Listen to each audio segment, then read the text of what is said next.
ये कहानी बहुत ही ज़्यादा इंटरेस्टिंग होने वाली है और इस कहानी में आपको सच में बहुत ही ज़्यादा मज़ा आने वाला है क्योंकि इस कहानी में हर चीज़ है। पहली चीज़, मेन कैरेक्टर जिसका नाम लियोनिश है वो सेम वर्ल्ड में रीइंकार्नेट होकर बिल्कुल बच्चा बन गया है। और अच्छी बात ये है कि उसकी आधी पावर अभी तक उसी के पास है। पिछली लाइफ में वो एक डीमन लॉर्ड हुआ करता था और उसकी गॉड के साथ फाइट चल रही थी। तो कहानी की स्टार्टिंग में हमें एक लड़ाई का सीन दिखाया जाता है जो कि प्रेजेंट टाइम से बहुत ही ज्यादा पहले की है। यहाँ पर डीमन लॉर्ड की स्केलेटन आर्मी इस वक्त 6 ग्रेट हीरोज के साथ फाइट कर रही थी, लेकिन डीमन लॉर्ड की आर्मी में स्केलेटन थे जिन्हें चोट पहुंचाना नामुमकिन था और दूसरी तरफ हीरोज की आर्मी में ह्यूमन सोल्जर्स थे। लेकिन जो हीरोज की आर्मी थी उनके ऊपर गॉड का मैजिक था, इसका मतलब गॉड उनकी तरफ से थे। यहाँ पर डीमन लॉर्ड की डिफेंस की लाइट लाइन भी ब्रेक होने वाली थी, जिससे डीमन लॉर्ड मतलब इस सीरीज का मेन कैरेक्टर लियोनिस बहुत गुस्सा था। तभी वो एक बड़े से गोल्डन ट्री क्रिएचर को भी देखता है। इस चीज के बाद उसने अब फैसला कर लिया था कि उसे भी अब फाइट करनी ही होगी। लेकिन तभी उसके वफादार दो साथी उससे कहते हैं कि आपने गॉडेस ऑफ रिबेलियन को प्रॉमिस किया था कि आप अभी कुछ भी नहीं करोगे। इस चीज पर लियोनिस कहता है कि तुमने सही कहा। अब इसी चीज से वो अपनी हार स्वीकार करता है, लेकिन वो कहता है कि वो 1000 साल बाद फिर लौट कर आएगा और अपना राज फिर से खड़ा करेगा। और इसके बाद उसने खुद को सोल कैप्चरिंग स्टोन में बंद कर लिया था। और अब यहाँ से कहानी सीधा ही 1000 साल बाद पर आती है। हम इस वक्त इसी जगह पर थे जहाँ पर 1 साल पहले लियोनिस रहा करता था। अब ये जगह पुरानी होने के कारण टॉम डिक्लेयर कर दी गई थी। यहाँ हम अभी दो लड़कियों को देखते हैं जिसमें से एक का नाम सीलिया और एक का नाम रेजिना था। वो यहाँ इस टॉम को एक्सप्लोर कर यहाँ के सीक्रेट वेपन्स या फिर जो कुछ मैजिक आइटम्स उन्हें मिल सके उसे लेने के लिए आई थी। साथ ही जिस एकेडमी से वो है वहाँ से उन्हें इन्फॉर्म किया गया था कि कुछ मॉन्स्टर जिन्हें वॉइड कहा जाता है वो यहीं इसी टॉम में छुपे हुए हैं। अंदर आने के बाद वो वहाँ पर एक बड़ा सा गेट देखते हैं जिसे ताकत से खोलना नामुमकिन था, पर जब सीलिया अपने फोन में देखती है तो उसे पता चलता है कि इस पर एंशिएंट लैंग्वेज में कुछ लिखा हुआ है। मगर अब जैसे ही वो फिर से उसे टच करते हैं तो वो ओपन हो जाता है। यहाँ रेजिना तो अलग रास्ते चली गई थी, पर सीलिया इसी रूम में एंटर करती है जहाँ उसे वो सोल कैप्चरिंग स्टोन दिखता है। अब तभी सीन शिफ्ट होकर लियोनिस के पास आ जाता है जो कि अभी रोसेलिया के सामने था। ये वही लड़की थी जिसे लियोनिस ने प्रॉमिस किया था। यहाँ रोसेलिया लियोनिस को बताती है कि 1000 साल अब पूरे हो चुके हैं, इसका मतलब लियोनिस के लौटने का समय आ चुका है। अब रोसेलिया वहाँ से जाने लगी थी, पर तभी लियोनिस उसे रोकता है, जिस पर रोसेलिया कहती है कि अगर हो सके तो हम फिर मिलेंगे। अब हम देखते हैं कि यहाँ सीलिया उस स्टोन को देखती है और उस स्टोन के अंदर कोई दिखता है, जिसे बचाने के लिए वो उस स्टोन को शूट करना स्टार्ट कर देती है। और यहाँ स्टोन के अंदर लियोनिस को भी होश आ चुका था। वो इस वक्त सोच रहा था कि शायद सीलिया उसकी ग्रेव मतलब उस मैजिक स्टोन को चुराने के लिए आई है। इसी वजह से अब वो फैसला करता है कि उसे सीलिया को रीइंकार्नेट डीमन लॉर्ड की पावर दिखानी होगी और वो अपने मैजिक को बस थोड़ा सा रिलीज करता है, जिस वजह से वो क्रिस्टल ब्रेक हो चुका था और सीलिया वहीं पर गिर चुकी थी। लियोनिस सोचता है कि शायद ये लड़की एल्फ क्लेन से है, इसीलिए अब वो सीलिया को खत्म करने वाला था। लेकिन तभी सीलिया को होश आ जाता और वो पूछती है कि आखिर एक छोटा सा बच्चा इस तरह की जगह पर क्या कर रहा है। अब लियोनिस वहाँ क्रिस्टल में खुद को देखता और बहुत ही ज्यादा शॉक हो जाता है। उसे लग रहा था कि शायद उसका रीइंकार्नेशन स्पेल फेल हो गया, इसीलिए वो अपने डीमन लॉर्ड फॉर्म में वापस नहीं आ पाया। ये असल में उसका पहले वाला फॉर्म है जब वो डीमन लॉर्ड नहीं बल्कि हीरोज की गिनती में आता था। अब यहाँ लियोनिस ये देखकर शॉक था। तभी सीलिया कहने लगती है कि तुम ठीक तो हो, कहीं तुम्हें क्रिस्टल से चोट तो नहीं लग गई। और फिर वो उसे गले लगाते हुए कहती है कि चिंता मत करो, अब मैं आ गई हूँ। मगर इसके बाद अब लियोनिस अचानक से बेहोश हो गया था। अब कुछ देर के बाद जब उसे होश आता है तो वो सोच रहा था कि शायद उसने 1000 साल से कुछ खाया नहीं है, इसी वजह से वो इतने टाइम तक बेहोश था। अब जैसे ही वो होश में आता है तो सीलिया यहाँ पर उसे कुछ कुकीज खाने को देती है। साथ ही वो उसे बताती है कि उसका नाम सीलिया है और वो होली स्वॉर्ड एकेडमी की स्टूडेंट है। असल में ये एकेडमी बहुत ही खास है और ये मॉन्स्टर से लड़ने के लिए लोगों को ट्रेन करती है और इसके बारे में हम डिटेल में जानेंगे क्योंकि लियोनिस भी वहीं पर जाने वाला है। यहाँ पर लियोनिस सोच रहा था कि उसे किसी भी तरह से सीलिया से सारी जानकारी निकालनी होगी कि आखिर इन 1000 सालों में यहाँ पर हुआ क्या था। लेकिन सीलिया यहाँ पर उससे पूछती है कि आखिर तुम्हें किस तरह के वॉइड मॉन्स्टर यहाँ पर लेकर आए थे। ये सुनकर लियोनिस थोड़ा हैरान था और वो पूछता है कि आखिर वॉइड मॉन्स्टर क्या होते हैं। इस पर वो उसे बताती है कि असल में ये दूसरी दुनिया से आए हुए मॉन्स्टर हैं जो कि बहुत खतरनाक होते हैं और इन्हीं मॉन्स्टर को मारने के लिए हमारी एकेडमी बनाई गई है। और अभी एकेडमी की तरफ से ही मैं और मेरी दोस्त रेजिना यहाँ पर आए थे इस टॉम का रिसर्च करने के लिए, मगर यहाँ पर मुझे तुम मिल गए। अब लियोनिस ये बात सुनकर थोड़ा शॉक था क्योंकि उसके टाइम पर ह्यूमंस के सबसे बड़े दुश्मन सिर्फ 2 ही थे, एक था खुद डीमन लॉर्ड यानी कि लियोनिस और दूसरी थी गॉडेस ऑफ रिबेलियन। अब इसी दौरान वहाँ पर रेजिना का कॉल आता है। उसे कुछ वॉइड मॉन्स्टर दिख चुके थे। वो तुरंत सीलिया को वहाँ पर बुला रही थी। लेकिन उसी दौरान वहाँ सामने भी एक वॉइड मॉन्स्टर आ जाता है जो कि इन दोनों पर हमला कर देता है। ये देखते हुए सीलिया ने अपनी पिस्टल निकालकर उस पर अटैक करना चालू कर दिया था, लेकिन उससे वॉइड मॉन्स्टर पर कुछ असर नहीं हो रहा था। हम देखते हैं कि वो आगे बढ़ रहा था अटैक करने के लिए, और यहाँ पर लियोनिस भी अब अपनी मैजिक पावर को यूज करना चाहता था, लेकिन वो वहीं पर गलती से गिर जाता है। लेकिन सही वक्त पर अब रेजिना वहाँ पर आ चुकी थी और वो अपनी बहुत ही बड़ी कैनन से तुरंत ही उस वॉइड मॉन्स्टर को हरा देती है। लेकिन अब वो मॉन्स्टर फिर से खड़ा होने लगा था और वो बहुत ही ज्यादा खतरनाक था, जिस वजह से रेजिना तुरंत ही अपने कैनन को ट्रांसफॉर्म करती है और उसे पूरी तरह से चार्ज कर उस मॉन्स्टर पर हमला कर देती है। वहाँ पर और भी कई सारे वॉइड मॉन्स्टर आ रहे थे, इस वजह से सीलिया इस वक्त वहाँ से निकलकर लियोनिस को बचा रही थी। रास्ते में उन्हें एक हाई लेवल वॉइड मॉन्स्टर मिलता है, इसका लेवल पिछले वाले से ज्यादा था और इसे देखते ही सीलिया ने तुरंत ही अपनी तलवार निकाल ली थी। मगर लियोनिस जानता था कि सीलिया इस वॉइड मॉन्स्टर को नहीं रोक पाएगी, क्योंकि वो तो पहले वाले को भी नहीं रोक पाई थी। इसके पास कोई स्पेशल वेपन नहीं है, इस वजह से अब लियोनिस भी अपनी मैजिक पावर का इस्तेमाल करने वाला था। लेकिन उसी वक्त सीलिया उसे वहाँ से हटा देती है, जिस वजह से उस मॉन्स्टर का अटैक सीलिया को लग चुका था और उसकी बॉडी से बहुत ज्यादा ब्लड निकलने लगा था। लेकिन अब लियोनिस देखता है कि वो अभी तक मरी नहीं है। वो यहाँ लियोनिस से माफी मांग रही थी और कह रही थी कि मुझे माफ कर दो, मैं तुम्हें बचा नहीं पाई। पर अब वहाँ पर वो वॉइड मॉन्स्टर उसके पास आने लगता है, साथ ही और भी कई सारे वॉइड मॉन्स्टर अभी उसी तरफ आ रहे थे। लेकिन लियोनिस का दिमाग इस वक्त काम नहीं कर रहा था, वो बहुत ही ज्यादा शॉक में था और उसके दिमाग में चल रहा था कि उसने अभी अभी सोचा था कि वो सीलिया से यहाँ की इन्फॉर्मेशन निकलवा सकता है, पर अब सीलिया की जान जा रही है, वो भी सिर्फ लियोनिस को ही बचाते हुए। यहाँ पर वो अपना एक बहुत ही पुराना इंसिडेंट याद करता है, असल में जिसे अभी हमने कुछ देर पहले देखा था, जिसका नाम रूसेलिया था। उसने लियोनिस की जान बचाई थी जब लियोनिस हीरोज की गिनती में आता था, लेकिन हीरोज की गिनती में आते हुए भी उसे उसके लोगों ने धोखा दिया जिनकी वो रक्षा कर रहा था। इसी वजह से लियोनिस ने फिर डीमन लॉर्ड बनने का फैसला किया था। पर अब यहाँ पर सब कुछ उल्टा चल रहा था। लियोनिस के अंदर इमोशंस आ रहे थे, लेकिन वो नहीं चाहता था कि ऐसा कुछ भी हो, इसीलिए अब वो खड़ा होता है और हम देखते हैं कि इस वक्त वॉइड मॉन्स्टर उस पर हमला किए जा रहे थे। लेकिन लियोनिस की जो पावर थी उसका एक फोर्स था जो कि एक बैरियर की तरह उसे प्रोटेक्ट कर रहा था। वो अपने भावनाओं को दिखाना नहीं चाहता था, इस वजह से वो कह रहा था कि तुमने मेरे कैसल पर कब्जा किया, इस वजह से मैं तुम्हें सजा दूंगा। और इतना कहते हुए वो बहुत ही आसानी से उन सभी वॉइड मॉन्स्टर को हरा देता है। लेकिन फिर आखिरी में वो देखता है कि कुछ वॉइड मॉन्स्टर की बोन्स अभी भी बची हुई है, जबकि पहले कभी ऐसा हुआ नहीं था। उसने बड़े बड़े ड्रैगन्स तक को मारा है, लेकिन अभी तक किसी की भी हड्डियां नहीं बची थी। ये वॉइड मॉन्स्टर उसके लिए सिर्फ एलियन थे जो कि दूसरे प्लेनेट से आए हुए थे। अब तभी वो सीलिया की तरफ देखता है जो कि अभी भी पूरी तरह से मरी नहीं थी, मगर अब वो किसी भी वक्त मरने ही वाली थी। हम देखते हैं कि लियोनिस यहाँ पर कुछ भी कर नहीं सकता था क्योंकि उसके पास कोई भी हीलिंग पावर नहीं थी। लेकिन फिर वो एक मैजिकल स्पेल का यूज करता है, जिसकी वजह से अचानक से वो सारा ब्लड वापस से सीलिया की बॉडी में जाने लगता है। सीलिया की चोट भी ठीक हो चुकी थी, पर अब उसकी आंखें रेड हो गई थी और साथ ही उसके पैर पर एक सील बन चुकी थी। और तभी वहाँ पर रेजिना आ जाती है। लियोनिस देखता है कि इन लोगों के पास मैजिक वेपन्स तो हैं, लेकिन ये कोई भी मैजिक पावर का इस्तेमाल नहीं कर सकते। लियोनिस समझ रहा था कि शायद ये लोग हार्ड वर्क नहीं करना चाहते, इसी वजह से इन्होंने प्रैक्टिस करना ही बंद कर दी और मैजिक को खो दिया। अब यहाँ पर सीलिया उसे बताती है कि असल में 60 साल पहले वॉइड मॉन्स्टर और ह्यूमंस के बीच में एक बहुत बड़ी फाइट हुई थी।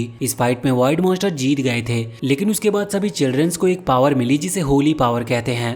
इस पावर के चलते वो फायर, विंड और इसी तरह के कुछ एलिमेंट्स को कंट्रोल कर सकते हैं। इस पावर के चलते वो फायर, विंड और इसी तरह के कुछ एलिमेंट्स को कंट्रोल कर सकते थे। साथ ही सीलिया बताती है कि कुछ चिल्ड्रंस जो स्पेशल होते हैं और सिर्फ उन्हीं के पास ये एबिलिटी होती है और उन्हीं को फिर होली स्वॉर्ड एकेडमी में एक स्पेशल जगह मिलती है। वो लियोनिस को भी वहीं पर ले जा रहे थे क्योंकि उसे लगा था कि लियोनिस के पास भी कोई हीलिंग पावर है। इसके बाद अब वो दोनों ही अपनी बाइक पर लियोनिस को लेकर सिटी की तरफ लौटने लगे थे। अब कुछ देर के बाद वो वहाँ दूर से ही उस सिटी को देखते हैं। लियोनिस उस सिटी को देखकर शॉक था, वो सोच रहा था कि सच में ह्यूमंस ने बहुत ही ज्यादा प्रोग्रेस कर ली है। इसके बाद अचानक से सीन चेंज होता और हम सीलिया और रेजिना का बचपन का सीन देखते हैं। असल में वॉइड मॉन्स्टर ने पूरी सिटी पर हमला कर दिया था, जिस वजह से एक बंकर बनाया गया था जहां पर लोगों को सेफ रखा जा रहा था। और जो होली स्वॉर्ड मैजिशियन थे वो इस वक्त उन सभी मॉन्स्टर से फाइट कर रहे थे। वैसे सीलिया किसी रिच फैमिली से नहीं थी, लेकिन उसके जो पेरेंट्स थे वो दोनों ही होली नाइट्स थे, जो कि एक बहुत बड़ी पोजीशन है। वो इस वक्त उन सभी मॉन्स्टर से आमने सामने होकर फाइट कर रहे थे। यहाँ सीलिया रेजिना से कह रही थी कि चिंता मत करो, ये लड़ाई हम ही जीतेंगे और फिर सब कुछ ठीक हो जाएगा।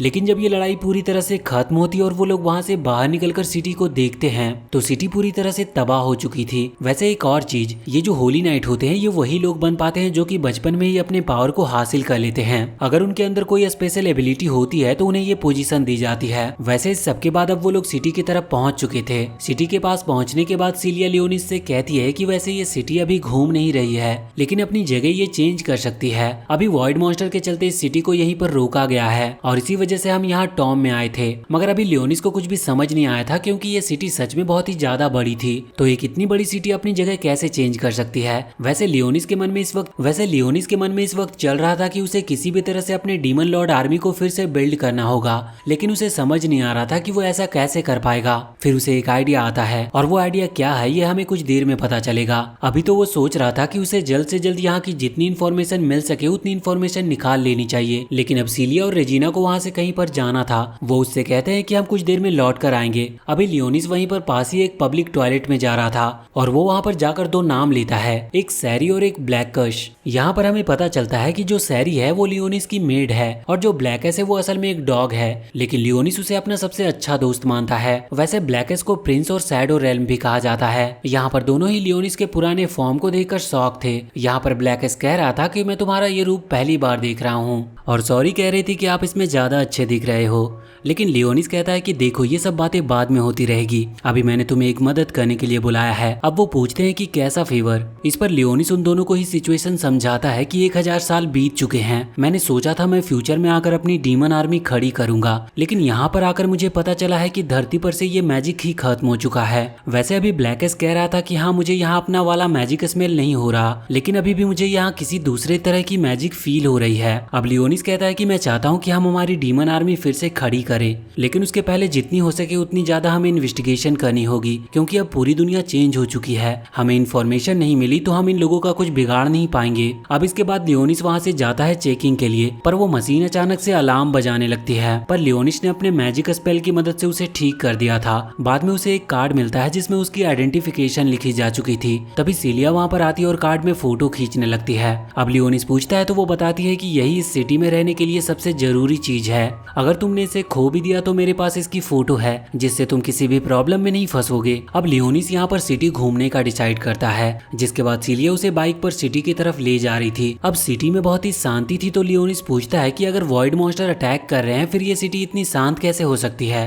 तो सिलिया उसे बताती है कि हमने सब कुछ प्लान कर रखा है। फ्रंट लाइन पर होली नाइट्स खड़े हैं जो किसी भी वॉइड मॉन्स्टर को चुटकियों में खत्म कर सकते हैं। साथ ही वो बताती है कि हम सिटी को और भी ज्यादा बड़ा कर रहे हैं। इस चीज में थोड़ी मेहनत लग रही है, लेकिन काम धीरे धीरे चल रहा है। उन्होंने सिटी को 3 पार्ट्स में डिवाइड कर दिया है। पहले तो रेसिडेंशियल एरिया जहाँ पर लोग रहा करते हैं, दूसरी जगह है कमर्शियल एरिया जहाँ पर लोग खाने की और बाकी सारी जरूरत की चीजें ले सकते हैं, और तीसरी वाली जगह को एडमिनिस्ट्रेशन कहा जाता है। इसके बाद सिलिया बताती है कि वहाँ इन तीनों के बीच एक एकेडमी है जिसमें वो और बाकी सारे स्टूडेंट रहते हैं, और वो जगह इस सिटी की पूरी मिलिट्री को भी संभालती है। अब इसके बाद वो उस एकेडमी में पहुंचते हैं जहां पर लियोनिस को बहुत बड़ी बड़ी बिल्डिंग्स दिखाई देती है। वो पूछता है कि क्या ये जगह भी एकेडमी के अंदर आती है, जिस पर सिलिया कहती है कि हाँ, और फिर वो बताती है कि ये जो बिल्डिंग है इनमें dance hall, cricket stadium, theatre और बाकी हर चीज है। अब लियोनिस ये सब जानकर शॉक था। वो पूछता है कि आखिर एक एकेडमी में जहाँ पर मिलिट्री की तैयारी हो रही है उस जगह को इस तरह की चीजों से क्या लेना देना। इस चीज पर सिलिया कहती है कि बात तो तुमने सही कही, पर होली स्वॉर्ड कोई मामूली चीज नहीं है, वो हर किसी को गॉड के थ्रू मिलती है, और इसको जगाने के लिए हमें हमारे हार्ट से कनेक्ट होना पड़ता है, और यही सब चीज हमें हमारे हार्ट से कनेक्ट करती है। अब वो लियोनिस को ऐसी बातें बताते हुए आगे बढ़ती जा रही थी। तभी हम देखते हैं कि सामने उन्हें उस एकेडमी के कुछ और स्टूडेंट्स मिलते हैं।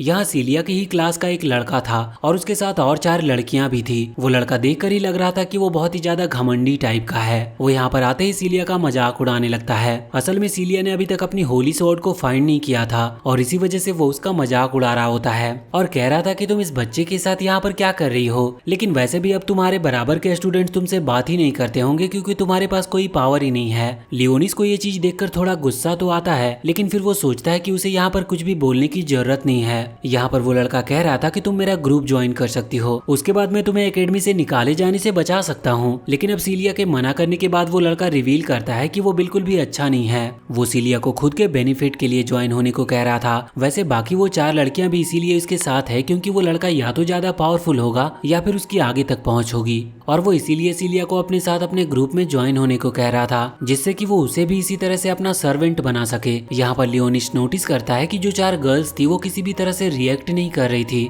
वो समझ गया था कि ये किसी माइंड कंट्रोलिंग मैजिक के चलते यहाँ इसके साथ घूम रही है। असल में उस लड़के के पास यही होली स्वॉर्ड की पावर है। सीलिया भी ये बात जानती थी, लेकिन अब जब वो यहाँ पर उस लड़के पर ध्यान ना देते हुए वहाँ से आगे बढ़ने लगती है तो वो लड़का उसे रोकता है, और सीलिया मना करती है तो अब वो लड़का उसका बाल खींचने लगता है। यहाँ लियोनिस को इस चीज पर गुस्सा आ गया था और वो तुरंत ही अपनी मैजिक पावर का इस्तेमाल करता है। ये ग्रेविटी पावर थी, इसकी वजह से वो लड़का वहाँ पर खड़ा भी नहीं हो पा रहा था। हम देखते हैं कि अब जब लियोनिस अपनी पावर को रोकता है तब वो लड़का खड़े होकर अपनी मैजिक पावर से अपनी होली स्वॉर्ड पावर को एक्टिवेट कर लेता है, और इसके बाद वो लियोनिस पर हमला करने ही वाला था, लेकिन तभी अचानक से वहाँ पर एक सीनियर स्टूडेंट आ जाती है जो कि उसे रोक देती है। और साथ ही उस लड़के ने अभी बहुत बड़ी गलती कर दी थी, वो एक बच्चे पर हाथ उठा रहा था और साथ ही बिना वजह और बिना रीजन के अपनी होली स्वॉर्ड पावर को एक्टिवेट कर रहा था, जो कि वहाँ एक इलीगल काम है। लेकिन अब वो लड़का इस चीज से डर गया था और वो तुरंत ही वहाँ से भाग जाता है। अब हम देखते हैं कि वो जो लड़की वहाँ पर आई थी वो गर्ल्स डॉम सेक्टर की मेन है, और वो यहाँ पर आकर लियोनिस से माफी मांगते हुए कहती है कि माफ कर दो, मुझे थोड़ी सी देरी हो गई। अब लियोनिस यहाँ पर मन में सोचता है कि मैं पहले कई तरह के मॉन्स्टर को माफ कर चुका हूँ, जबकि इसकी तो कोई गलती भी नहीं है, फिर भी ये मुझसे माफी मांग रही है। यहाँ पर उस लड़की के पास कुछ मैजिक बॉल हैं जो कि लियोनिस के आसपास घूम रही थी। आगे हमें उस लड़की का नाम एल्फाइन पता चलता है। अब यहाँ पर सीलिया एल्फाइन को बताती है कि लियोनिस उसे उस टॉम के अंदर मिला था जहाँ पर वो वाइड मॉन्स्टर को ढूंढने के लिए गए थे। ये बात सुनकर एल्फाइन कहती है कि उसे वो वाइड मॉन्स्टर की इन्वेस्टिगेशन रिपोर्ट चाहिए, उसे ये रिपोर्ट जल्द से जल्द ऊपर पोजीशन के लोगों को भेजनी होगी। यहाँ पर सीलिया उसे लियोनिस के बारे में भी बताती है, तो एल्फाइन कहती है कि वो लियोनिस के लिए एक ड्रेस भेज देगी और फिर वो एकेडमी भी ज्वाइन कर सकता है। यहाँ पर सभी को मौका दिया जाता है होली स्वॉर्ड के पावर को रिलीज करने के लिए और बताने के लिए कि वो भी कैपेबल है। अब तभी अचानक से सीलिया को थोड़ी कमजोरी महसूस होने लगी थी। लियोनिस समझ गया था कि टाइम आ चुका और इसके बाद अब वो वहाँ से चले जाते हैं। हम देखते हैं कि अभी वो गर्ल्स डॉम के अंदर आ गए थे। यहाँ अकेडमी स्टूडेंट को रहने के लिए एक प्राइवेट रूम दिया जाता है जहाँ वो 2 लोगों को एक कमरा देते हैं। वैसे ये गर्ल्स डॉम है, इस वजह से लियोनिस को थोड़ा अजीब लग रहा था। मेन दिक्कत तो तब हुई जब वो लियोनिस को नहाने के लिए साथ ले गई थी। अब यहाँ वो लियोनिस को शैम्पू करते हुए बताती है कि उसकी फैमिली बहुत पहले मारी जा चुकी है। वो बताती है कि उसके दोनों पेरेंट्स होली नाइट्स थे और बहुत ज्यादा स्ट्रॉन्ग थे, और इसी वजह से उसे अभी तक इस एकेडमी में रहने दिया जा रहा है, वरना अभी तक उसके पास कोई भी होली स्वॉर्ड की पावर नहीं है, इसीलिए उसे कभी भी निकाला जा सकता है। लेकिन अगर कुछ टाइम में उसकी ये पावर नहीं शो होती तो उसे सच में निकाल दिया जाएगा। और साथ ही वो बताती है कि उसके उस टॉम में आने का असली कारण भी यही था कि वो वाइड मॉन्स्टर से लड़ते वक्त खतरे में फंसे, जिससे कि उसकी वो पावर एक्टिवेट हो सके। मगर अब जब वो ये सब लियोनिस को बता रही थी, इतने में ही वो वहाँ पर बेहोश हो जाती है। लियोनिस उसके पैर पर बनी हुई सील को टच करता है तो इसके बाद सीलिया की आंखें फिर से रेड हो चुकी थी और अचानक से वो बैठकर लियोनिस को बाइट करती है, और इस वजह से वो खुद भी बहुत ज्यादा शॉक में थी। वो पहले माफी मांगती है और पूछती है कि ये क्या हुआ, तो लियोनिस कहता है कि तुम्हें बहुत चोट लगी थी, इस वजह से मुझे मेरा मैजिक स्पेल यूज करना पड़ा और अब तुम मेरी मिनियन मतलब मेरी आर्मी का एक हिस्सा बन चुकी हो, और वो भी कोई नॉर्मल स्पेल नहीं था, मैंने तुम्हें वैम्पायर क्वीन का टैग दिया है। अब सीलिया को उसकी बातें कुछ समझ नहीं आती है, तो लियोनिस उसे बताता है कि तुम पहले ही मारी जा चुकी हो और तुम्हें बचाने के लिए ये करना जरूरी था। तो फिलहाल हम इस वीडियो को यहीं पर एंड करते हैं, और अगर आपको आगे की भी कहानी जाननी है तो हमें कमेंट सेक्शन में जरूर बताएं, और वीडियो अगर पसंद आई हो तो चैनल को सब्सक्राइब करके बेल आइकन जरूर दबा लें।